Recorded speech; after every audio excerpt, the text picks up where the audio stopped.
All it took was a simple hello in sign language, and suddenly she was sitting at the dinner table of a man the whole city feared. The dinner rush hadn't even started yet when Naomi Bennett noticed the woman at table 7. She sat near the window, her posture straight, her silver hair neatly twisted into a bun that seemed too perfect to be casual.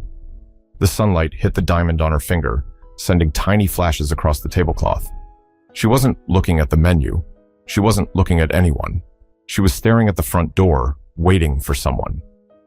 Naomi had seen all kinds of customers working at Giovanni's Trattoria, a family-run restaurant in Toledo, Ohio.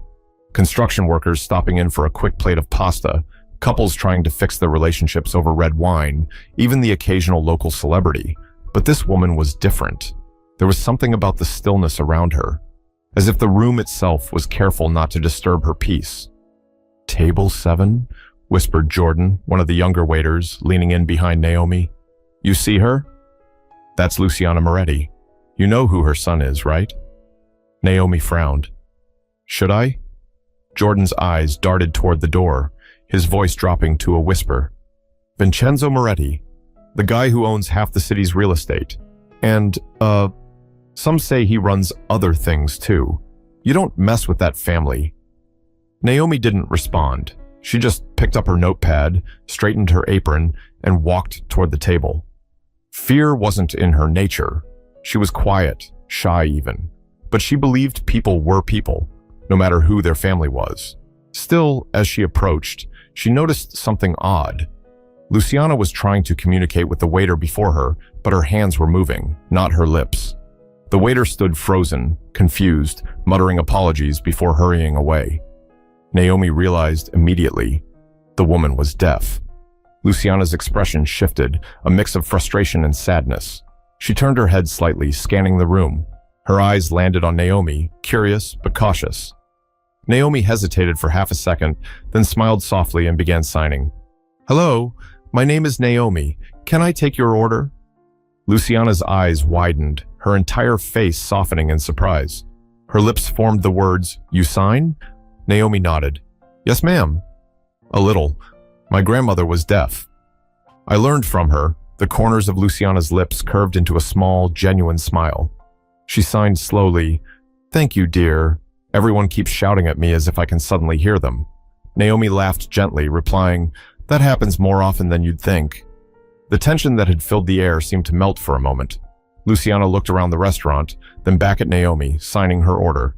A simple meal, spaghetti and a glass of red wine. Naomi nodded, repeating it out loud for the kitchen staff. But as Naomi turned to leave, she noticed something. Several customers had stopped eating. Jordan was frozen near the counter. Even the manager, Mr. Rossi, stood watching. They weren't staring at Luciana. They were staring at Naomi, as if she had done something outrageous. When Naomi walked back to the counter, Jordan whispered, "You just signed to her?" In front of everyone. Naomi frowned, confused. "Why wouldn't I?"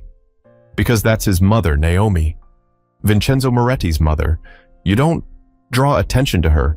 You just serve her and walk away." Naomi sighed quietly, wiping her hands on her apron. She's a customer, not a headline. But even as she said it, she could feel the room's unease pressing against her like a heavy curtain. Everyone seemed to know something she didn't, something that made them afraid to even look at that table. Luciana, however, looked perfectly at peace. For the first time since she walked in, she appeared comfortable. She was writing something on a small notepad she carried, a faint smile still on her lips. Naomi didn't know it yet, but that small act of kindness, that moment of signing a few simple words, would change everything. But what Naomi couldn't see was that the front door was about to open, and the man walking through it would make sure her life would never be the same again. The bell over the restaurant door gave a soft ring, the kind that usually meant another family or couple had come in. But this time, no one moved. Conversations cut short. Even the clinking of silverware seemed to stop. Naomi glanced up from the counter and saw 3 men walking in.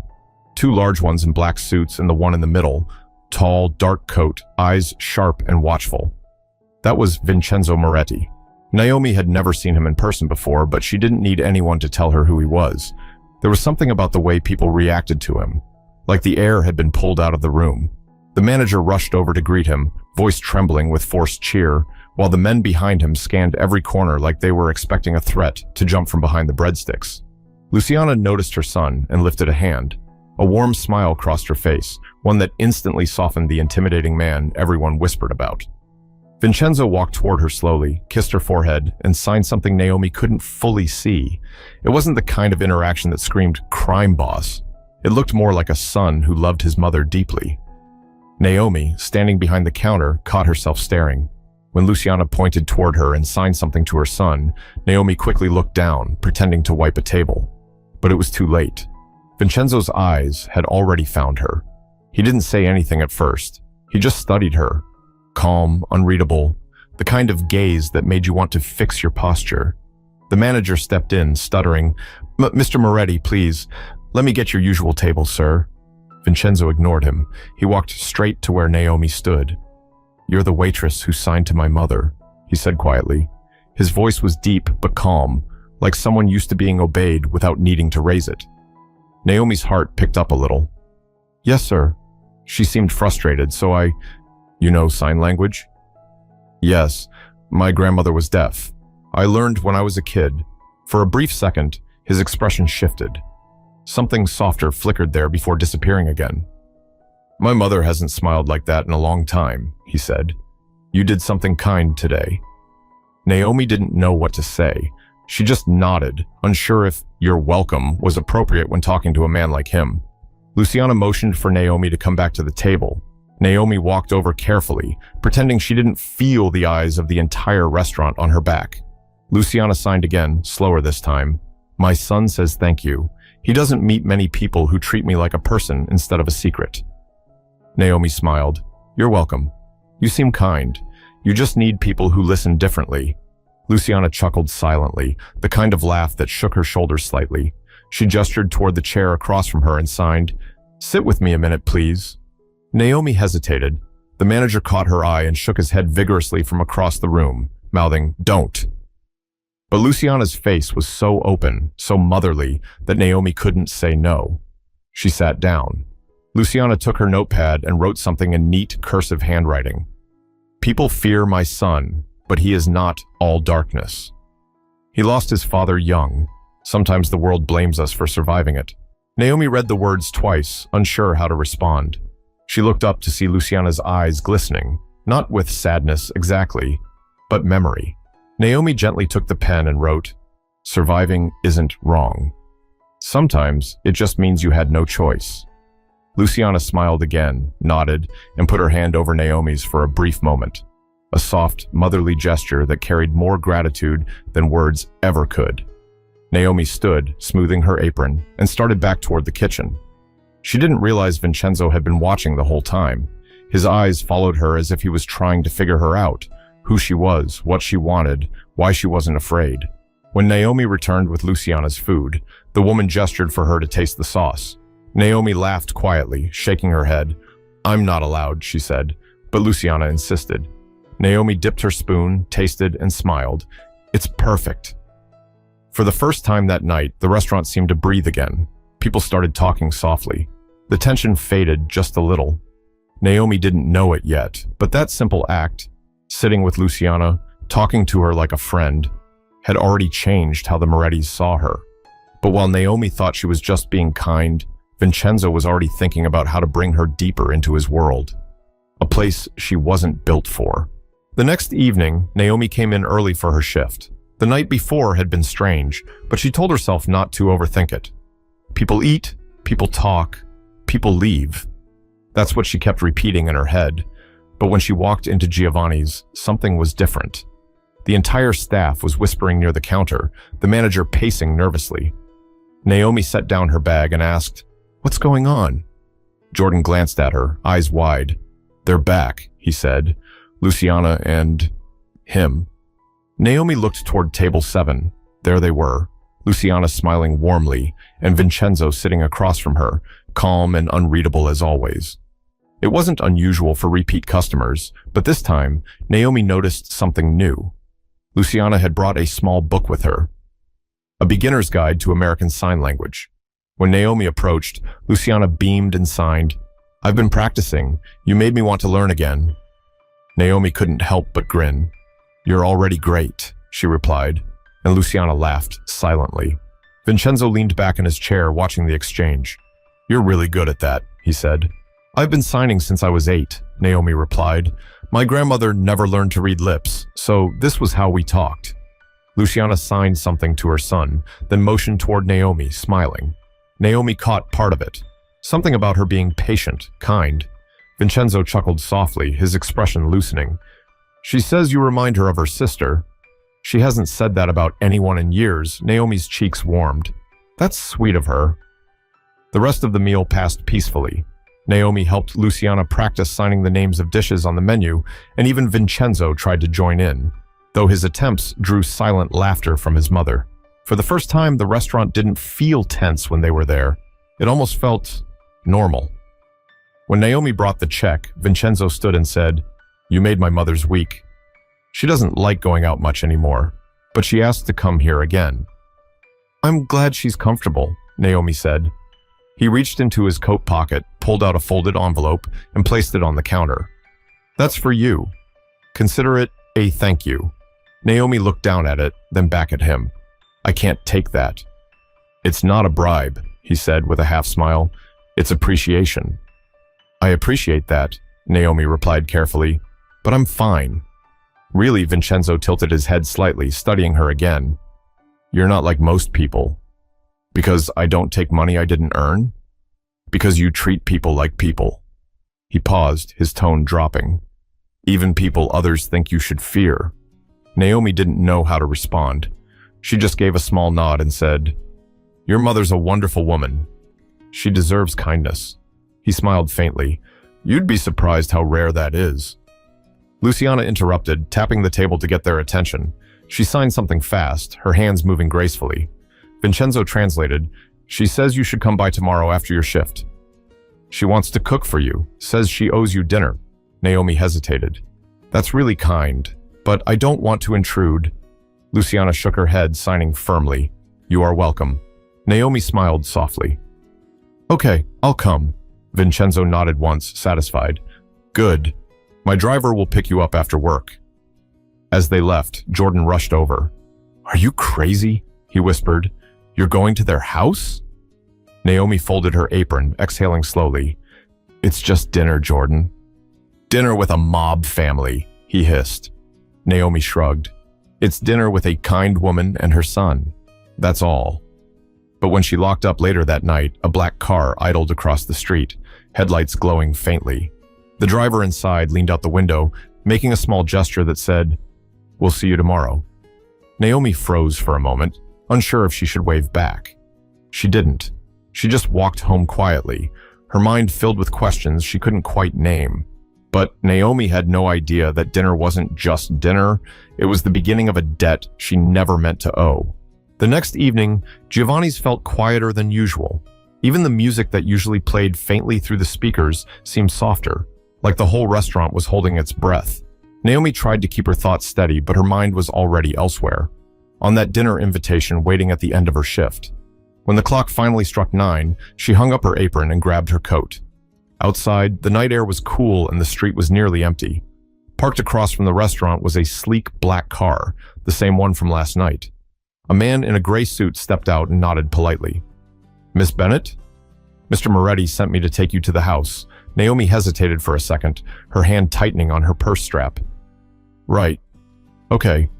She climbed into the car, the smell of leather and faint cologne filling the air.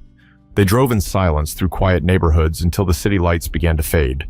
Finally, the car turned down a long driveway lined with oak trees and stopped in front of a large stone house with wide steps and soft yellow lights glowing through the windows. The door opened before Naomi even reached it.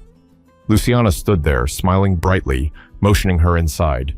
Naomi immediately relaxed a little. The house was warm, cozy even. Not the cold mansion she'd expected. Family photos lined the hallway, most of them old, showing a much younger Vincenzo with his parents, laughing, hugging, living ordinary moments. Luciana signed happily. You came. I'm so glad. Naomi smiled back. I wouldn't miss it.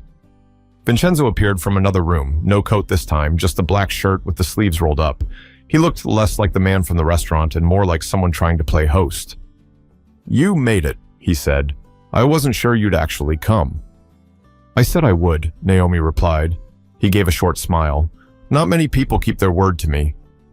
Luciana motioned toward the kitchen table where dishes of pasta, bread, and roasted vegetables were already waiting. Naomi sat down, and to her surprise, Luciana sat beside her while Vincenzo poured the wine. The smell was incredible. Fresh basil, garlic, olive oil. Luciana signed, "Eat, please. I made this myself." Naomi laughed. "You didn't have to go to all this trouble." Luciana touched her hand gently. "You gave me something special. You reminded me I'm still part of the world." Naomi looked up, her chest tightening a little. "You are," she said softly. Dinner flowed naturally. Vincenzo asked about Naomi's family, her childhood, why she worked at Giovanni's. She answered honestly, though she kept her responses short. She'd grown up in Columbus, raised by her grandmother after her parents split. Her grandmother had taught her patience, kindness, and how to listen without needing words. At one point, Luciana left the table to get dessert, leaving the two of them alone. The silence felt heavier now, filled with things neither of them knew how to say. Vincenzo finally spoke. "You know who I am, don't you?" Naomi hesitated. "People talk." "And what do they say?" "That you own a lot of property," she said carefully. He smirked slightly. "That's one way to put it." He leaned forward, resting his elbows on the table. "You're not scared of me, are you?" Naomi met his eyes. "Should I be?" His smile faded, but not from anger, more like surprise. "Most people are." "Maybe I'm not most people." He studied her for a moment, then nodded slowly. "No, you're not," Luciana returned with a tray of cannoli, smiling between them as if she sensed something unspoken. She placed one in front of Naomi and patted her hand affectionately. As they ate dessert, Luciana began signing something Naomi didn't understand completely. The movements were faster, more emotional. Vincenzo translated softly. "She's saying she hasn't felt peace like this in years. She's thanking you again." Naomi felt a lump rise in her throat. "She doesn't need to thank me," she said quietly. "I didn't do anything special." "She thinks you did." After dinner, Luciana insisted Naomi take home a basket of leftovers. Vincenzo walked her to the car. Before she got in, he said, "You don't realize what tonight meant to her." "Or to me," Naomi smiled gently. "You don't owe me anything." He looked at her for a long moment, his voice dropping to almost a whisper. "That's not how my world works." Naomi frowned. "What does that mean?" He didn't answer. He just gave a half smile and opened the car door for her. "Get home safe, Naomi." As the car pulled away, she looked back toward the house. Luciana waved from the window, smiling softly. But Vincenzo stood behind her, still unmoving, watching. But that look wasn't gratitude anymore. It was interest. And interest, in his world, was the most dangerous kind of attention Naomi could have ever earned. The next few days passed quietly, or at least Naomi tried to convince herself they did. She went to work, smiled at customers, cleared tables, but her thoughts kept drifting back to that dinner. Luciana's warmth, Vincenzo's watchful eyes, that final sentence he'd said, "That's not how my world works." It lingered in her mind, echoing every time the restaurant door opened. By Thursday, she was starting to think she'd imagined the whole thing, until a tall man in a dark gray suit walked into Giovanni's carrying a small black envelope. He approached the counter with the kind of confidence that didn't need words. "Naomi Bennett?" he asked. She hesitated. "Yes?" He handed her the envelope. "From Mr. Moretti." Then he turned and left before she could say anything else. Naomi stared at the envelope, her pulse quickening. She took it to the back, away from the curious eyes of her coworkers, and carefully opened it. Inside was a handwritten note in neat, bold cursive. "You have a good heart, and people like you don't come around often. My mother would like you to join us for lunch this Sunday. Also, there's a position I think you'd be perfect for. Let's talk. VM." She exhaled slowly, rereading the words. A position? What did that mean? She wasn't looking for another job, but something about the way he'd written it, polite but firm, made it feel less like a request and more like a summons. That Sunday, she found herself once again in front of the Moretti house. The same driver opened the door, and Naomi stepped inside, clutching the small bag of pastries she'd brought as a thank you. Luciana greeted her at the door with a bright smile, signing excitedly, "You came! You look beautiful!" Naomi laughed softly. "I hope I'm not interrupting anything." "Never," Luciana signed, motioning her inside. The smell of roasted herbs and coffee filled the kitchen, but this time, Vincenzo wasn't sitting casually at the table. He was standing near the back window, phone in hand, his expression sharp. When he saw Naomi, he finished his call, slid the phone into his pocket, and gave a small nod. "Glad you made it," he said. "Please, sit." Naomi took a seat across from him, the morning sunlight cutting across the table between them. "So," she began carefully, "you mentioned a position?" He folded his hands together. "Yes, my mother likes you. She trusts you. That's rare." Naomi smiled faintly. "She's easy to like." "I agree," he said, his tone softening. "But she's also vulnerable. Her hearing loss makes her a target sometimes. I can't always be here to look after her." Naomi's brow furrowed slightly. "Are you saying—" "I'm saying I'd like to hire you," he interrupted, calm and deliberate, "as her companion. She needs someone to take her shopping, to doctor appointments, help her with her sign practice. Just keep her company. I'll pay you well. More than you make at Giovanni's." Naomi sat back, stunned. "I appreciate that, but I have a job already." "I know, but this isn't about money," he said quietly. "It's about my mother's happiness. You've given her something no one else has. Peace." Naomi hesitated. Part of her wanted to say yes right away. Luciana had been nothing but kind, but another part of her, the part that noticed the quiet men stationed near the doors, the heavy locks on every window, told her to be careful. "I'll think about it," she said finally. Vincenzo studied her face, then nodded. "Fair enough. Take your time, but understand, when I make an offer, it's because I mean it." Luciana returned with plates of pasta, cheerfully interrupting the tension that had started to fill the room. She signed, "You work too much. Spend time living, not just serving." Naomi laughed softly. "You sound like my grandmother." Luciana smiled warmly. Then she was a smart woman. The rest of the lunch went easily, filled with light conversation. Vincenzo even shared a few stories from his childhood, some funny, some clearly painful. It was the first time Naomi had seen him look human. Not intimidating, not powerful, just a son trying to make his mother happy. As she stood to leave, he handed her a small card with his number on it. "Call me when you decide," he said. "No pressure." "Thank you," she said, taking it. He paused before adding quietly, "And Naomi, I'm a man who keeps his word. Always." She smiled politely, unsure how to respond. "Good to know." When she got home that evening, she placed the card on her kitchen counter, staring at it for a long time. It felt heavy in a way that paper shouldn't. By the next morning, curiosity won. She called the number.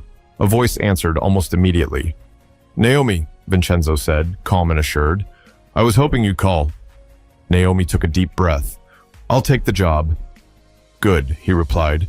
"You just made my mother very happy." There was a pause. "And you just made me owe you something." Naomi frowned. "Owe me?" "Everyone who helps me helps us, and I don't forget my debts." She didn't understand it then. Not fully, but she would soon. But by the time Naomi realized what that debt really meant, she'd already stepped too far into Vincenzo Moretti's world to walk back out. The new routine started quietly. 3 days a week, Naomi would leave Giovanni's after lunch and head to the Moretti home.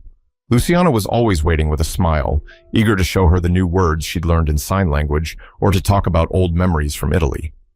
Naomi loved those moments, the laughter, the peaceful afternoons spent helping Luciana read subtitles on classic movies, the shared cups of coffee on the back porch. If it weren't for the men outside, standing watch near the gate, it might have felt normal. Sometimes, Vincenzo would appear near the end of the day, usually dressed sharp, phone in one hand, eyes tired. He'd say a few words to his mother, glance briefly at Naomi, and disappear into his office. But other times, he lingered. He'd ask about Naomi's family, about her dreams, about why she always seemed so calm. "You don't seem like someone who belongs in chaos," he told her one evening. Naomi smiled faintly. "I try not to live in other people's storms." He gave a short laugh. You'd never survive in my world then." "I'm not trying to," she said simply. That answer seemed to amuse him. "Smart," he said, but there was something else in his voice. Admiration, maybe, or curiosity. Weeks passed, and Naomi became almost like family. Luciana adored her. Even the guards began greeting her by name, but not everyone was pleased. One afternoon, as Naomi was leaving, a man stepped out of a black SUV parked near the end of the driveway. He wasn't one of Vincenzo's men. He looked older, sharp suit, cold stare. "Miss Bennett," he said smoothly, "you have a moment?" Naomi hesitated. "Who are you?" He smiled without warmth. "A friend of the family. Just wanted to make sure you understand who you're working for." She folded her arms. "I know who I'm working for." He tilted his head slightly. "Do you?" Mr. Moretti is a complicated man. People close to him often find themselves involved. Involved in what? The man's smile widened slightly. Things they didn't expect. Just be careful. The Morettis don't keep people around for long unless they're useful. Naomi opened her mouth to respond, but a second car rolled up the driveway. The man gave her a short nod, then walked away, vanishing into the shadows like he'd never been there. That night, she couldn't sleep. His words kept replaying in her mind. Unless they're useful. The next morning, when she arrived at the Moretti house, she found Luciana sitting by the window, signing frantically at Vincenzo. He looked furious, pacing the floor. When he saw Naomi, his tone softened, but his eyes didn't. "It's not a good day," he said. "Someone tried to threaten my mother." "Nothing for you to worry about." Naomi frowned. "Threaten her? Who would—" "Someone who wants to hurt me," he interrupted, "and they thought using her would get my attention." Naomi felt a chill. "Is she okay?" "She's fine now," he said, his jaw tight, "because I made sure of it." Luciana looked at Naomi, signing quietly. "He worries too much. He forgets I've survived worse." Naomi smiled gently, trying to calm her. "Still, he loves you. Oh, that's something." Luciana nodded, squeezing Naomi's hand. "And I love him. But he doesn't know how to live in peace." Later that day, as Naomi was packing up to leave, Vincenzo appeared again. His expression was unreadable. "Naomi," he said quietly, "the man who spoke to you yesterday, what did he say?" She blinked, caught off guard. "You know about that?" "I know everything that happens near this house." His tone was firm but not angry. "What did he tell you?" She hesitated. "He said, people close to you get involved in things they don't expect." Vincenzo sighed and rubbed the back of his neck. "He's not wrong. But he's not right either. You're safe here. My mother's safe because of you." "I'm not sure I believe that," Naomi said softly. He looked at her for a long moment, then said, "Belief isn't required, Naomi. Loyalty is—" Something in his voice made her uneasy. She wanted to ask what he meant, but he walked away before she could. That night, Naomi found an envelope slipped under her apartment door. Inside was a single photo, her leaving Giovanni's, talking to one of her coworkers. On the back, a message written in block letters, "Be careful who you trust." Her hands trembled slightly as she read it. She didn't know who sent it, or what it meant. But she knew one thing for sure. She was no longer just a waitress helping a kind woman. She was part of something dangerous, something that watched her even when she didn't realize it. She picked up the phone and called Vincenzo immediately. "Someone left a picture of me at my door," she said. It was threatening. There was silence on the line, then Vincenzo's voice, cold and certain. "I'll handle it." "Who would—" "Naomi," he cut in. "Trust me." "You don't want the answer to that." Her stomach twisted. "What are you going to do?" "Make sure they never do it again." He hung up. Naomi sat there in silence, the weight of his words pressing down on her. She wanted to believe he meant it as protection, but the look she'd seen in his eyes earlier told her the truth. He meant revenge. But what Naomi didn't realize was that his version of protection would soon cost someone their life, and put her right in the center of everything she'd tried to avoid. 2 days passed before Naomi saw Vincenzo or his mother again. The house was strangely quiet when she arrived. Too quiet. No guards near the gates, no sound of chatter from the kitchen. Even the air felt heavier, like it was carrying a secret it didn't want to reveal. She knocked lightly before entering. Luciana? It's me. From the living room, she heard movement. Luciana appeared, her face pale but calm, her eyes tired. She smiled weakly and signed, "You came. I wasn't sure you would." Naomi frowned, setting her bag down. "Of course I came. Are you okay?" Luciana hesitated before signing back. "There was trouble. My son fixed it, but I don't like the way he fixes things." Naomi's hands slowed as she replied, "What happened?" Luciana's eyes shifted toward the window, then back to Naomi. Someone hurt. Someone gone. She tapped her chest as if to say it hurt her heart to think about it. Before Naomi could ask more, Vincenzo entered the room. He looked exhausted, his sleeves rolled up again, a faint cut on his cheek. His voice was low when he spoke. "I told you not to worry about it." Naomi turned toward him. "What did you do?" "I did what had to be done," he said simply. "You mean someone's dead?" she said quietly. He didn't answer. He just looked at her, the silence saying everything. Naomi's stomach turned. "You said your mother was threatened. You didn't say you'd go after them." He stepped closer. "Naomi, if someone threatens the people I care about, they don't get to walk away." Luciana reached out, grabbing his arm. She signed furiously, her movements sharp and emotional. Naomi caught bits and pieces. "Enough. No more. You're becoming what your father was." Vincenzo's jaw tightened. "Don't," he said aloud, his tone almost a warning. Naomi watched their exchange, her chest tightening. She couldn't understand all the signs, but she didn't need to. The pain in Luciana's face said it all. After a long pause, Vincenzo turned away, running a hand through his hair. "Naomi, take her to the garden." "She needs air." Naomi nodded, gently guiding Luciana outside. They sat on a bench beneath a large tree, the late afternoon light flickering through the leaves. Luciana's hands trembled slightly as she signed, "My husband. He was like Vincenzo once. Strong, proud, dangerous." Naomi signed slowly. "He hurt people?" Luciana's eyes softened with sorrow. "Many. And he paid for it. Vincenzo was a boy when he saw his father's death. He promised never to be weak again, but strength became something else." Naomi felt a knot form in her throat. "And now you're afraid for him." Luciana nodded, tears gathering in her eyes. "He protects me, but he's losing himself." Naomi reached out, taking Luciana's hand gently. "You can't save someone who doesn't want to be saved, but you can remind them why they should try." Luciana smiled sadly, squeezing Naomi's hand. "You remind him. He listens to you." Naomi shook her head. "He doesn't." "He does," Luciana insisted. "You don't see it, but he does."